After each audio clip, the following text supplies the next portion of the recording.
Eiffel Tower makes history as first merchant in France to accept UPI payments. इस तरह से Indian navy ने Iran के लोगों की जान बचाई। 17 लोग थे, उसके बाद 19 पाकिस्तानियों को रेस्क्यू किया गया।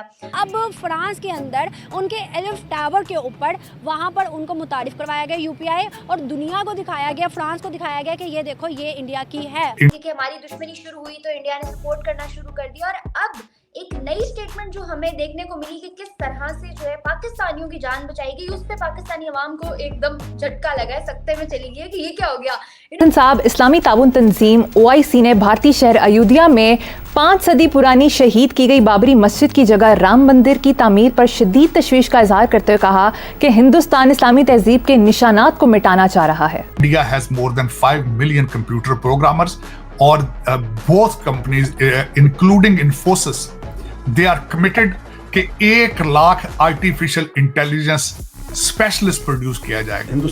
कई बार मैंने देखा है कि कई इस राज्यों में, कई स्टेट्स में फ्लड वगैरह आया है, तो जानवरों को भी रेस्क्यू करने के लिए हमारे भारत में एक अलग से रेस्क्यू टीम है। पाकिस्तान स्टेडली एक economic reform, economic openness, liberalization और इन्वेस्टमेंट की पॉलिसीज के ऊपर चल रहा है। उसमें उसकी बेहतर मैनेजमेंट की क्रेडिबिलिटी आप दे सकते हैं। INS सुमित्रा ने रेस्क्यू किया है हाईजैक फिशिंग वेसल से 36 क्रू को। इसमें 17 ईरानी थे और 19 पाकिस्तानी थे।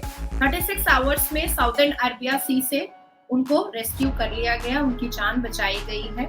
देखिए, हमारे लिए तो जान होती है, वो उस जान में हम पाकिस्तानी और हिंदू और मुस्लिम ये चीजें नहीं देखते। जब मैं भारत जाता हूँ तो वहाँ पे मैं 10 रुपए की चाय भी खरीदता हूँ, तो मैं चूंकि वहाँ का रहने वाला नहीं हूँ, मैं तो कनाडा से जाता हूँ, तो मुझे बड़ा रश होता है। लोग अपना फोन खोलते हैं और वो 10 रुपए की भी पेमेंट कर रहे हैं। अब हम जब कहते हैं आगे बढ़ करके हमारा नेवी बहुत स्ट्रांग है, हमारा डिफेंस बहुत स्ट्रांग है, हमारी इकोनॉमी बहुत स्ट्रांग है, हमारा कल्चर बहुत स्ट्रांग है, हमारी संस्कृति बहुत स्ट्रांग है, हमारे संस्कार बहुत स्ट्रांग है, हमारा एजुकेशन बहुत स्ट्रांग है, हमारा देश बहुत स्ट्रांग है, तो लोग जो है ना उस बात को, खास करके पाकिस्तान और भारत के मुसलमान, हम लोगों की इस बात को ना बड़ा मजाकिया ले लेते हैं। And that kind of statement is really very cathartic कि भाई ऐसा मत बोलो, जो है वो तो सबूत के आधार पर है। अगर नाज़िया इलाही खान ये कह रही है कि भारत का डिफेंस चौथे पोजीशन पर है, तो क्या नहीं है? क्या है? तो हमारा डिफेंस चौथे पोजीशन पर।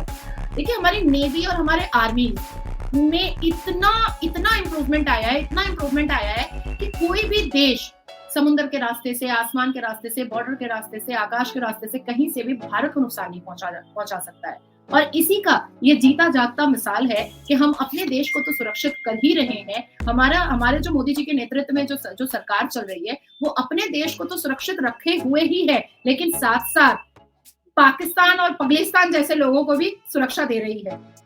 नमस्कार दोस्तों, जय हिंद। भारतीयों का डंका पूरी दुनिया में बज रहा है, और इससे वेस्टर्न मीडिया सहित वेस्टर्न देशों के साथ साथ अब हमारे दुश्मन देश पाकिस्तान तो इतना जल उठा है कि पाकिस्तान की रातों की नींद अब उड़ चुकी है। हाल ही में 26 जनवरी के दिन फ्रांस के prime minister Emmanuel Macron Bharat आए और भारत में उनका जंगी स्वागत हुआ। 26 जनवरी के रिपब्लिक डे के अवसर पर वो हमारे चीफ गेस्ट है, और हमने उनका इतना बड़ा स्वागत किया कि वो खुश हो चुके हैं। हर साल कोई ना कोई बड़े से बड़ा नेता भारत में आता है और हम भारत की ताकत उनको दिखाते हैं, और इससे वेस्टर्न मीडिया काफी प्रभावित हो जाता है। और इसके बाद कल ही खबर आती है कि भारतीय लोग अब फ्रांस में भी यूपीआई यूज कर सकते हैं, यहाँ तक कि आईफिल टावर का टिकट वहाँ पर यूपीआई के जरिए निकाल सकते हैं। इतनी बड़ी और इतनी आसान बात भारतीयों के लिए फ्रांस सरकार ने उपलब्ध करा दी है। लगभग 25 से 30 देशों में हम भारतीय सीधे यूपीआई का इस्तेमाल कर सकते हैं। इतनी बड़ी सरलता भारतीयों के होने के बाद अब पाकिस्तान तो काफी जल रहा है। भारत में लगभग 90% लोग ऑनलाइन ट्रांजैक्शन करते हैं। अब खुले पैसे की झंझट भारतीयों के दिमाग से चली गई है। अब सीधे मोबाइल से यूपीआई शुरू कर हम छोटे बड़े पेमेंट आराम से कर देते हैं, और इसके साथ हम कैशलेस इंडिया की तरफ काफी आसानी से बढ़ चुके हैं, और हमने इसमें एक महारत भी हासिल कर लिया है।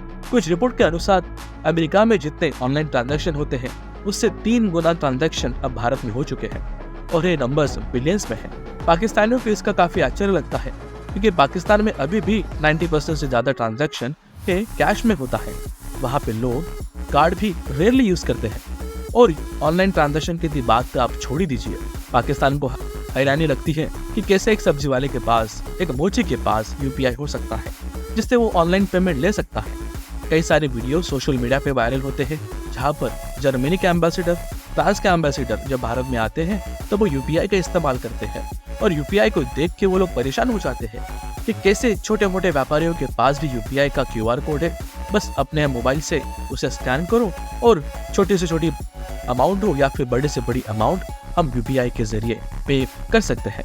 ये देखकर पाकिस्तानियों को ऐसा लगता है कि वो 100-200 साल पीछे रह रहे हैं जहाँ पर अभी भी कैश में पेमेंट होता है। तो जब से एक खबर आई है कि अब भारतीय लोग फ्रांस में भी यूपीआई यूज कर सकते हैं, तब से पाकिस्तानियों को तो कुछ अलग ही होश उड़ चुके हैं।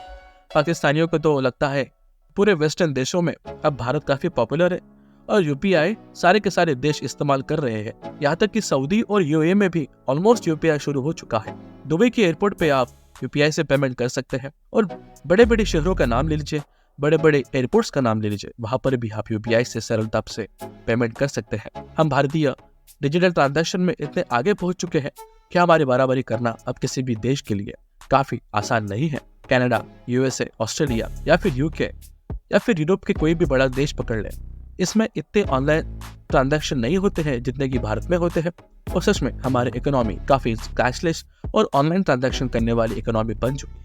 दूसरी ओर पाकिस्तान को और एक झटका ऐसा लगा था कि हमने पाकिस्तानियों को बचाया। जी हाँ, हमारी नौसेना ने कोची से 800 नॉट दूर समुद्र में हमारी नौसेना ने कुछ मछुआरों को बचाया, जिसमें ईरान के और पाकिस्तान के मछुआरे थे। गौरतलब की बात यह है कि इसमें एक भी भारतीय नहीं था, फिर भी हमारी नौसेना ने काफी बड़ा पराक्रम करते हुए इस ऑपरेशन को अंजाम दिलाया और लोगों की जानें बचाई। लोगों की जानें बचाने के पहले हमने उनका मजहब नहीं देखा, ना ही उनका देश देखा, हमने तो बस इंसानियत दिख रहे थे और हमने इंसानियत के नाते से उनकी जानें बचाई है। सोमालिया पायरेट्स ने पिछले कई सालों से अरबी समुद्र में और हिंद महासागर में काफी आतंक मचा के रखा है और कई सारे जहाजों पर उन्होंने हमला भी किया था, पर हमारी नौसेना ने 36 घंटे में इतना बड़ा ऑपरेशन करके दिखाया और लगभग अब तक 50 से 100 लोगों की जानें बचा ली है।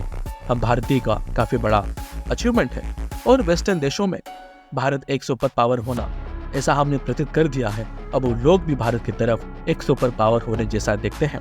भारत का ओपिनियन मैटर करता है, भारत का वोट मैटर करता है और वेस्टर्न देशों सहित अब पूरे एशिया में भी भारत के ओपिनियन के सिवा बड़ी से बड़ी बातें नहीं होगी, ये तो हम सबको पता है।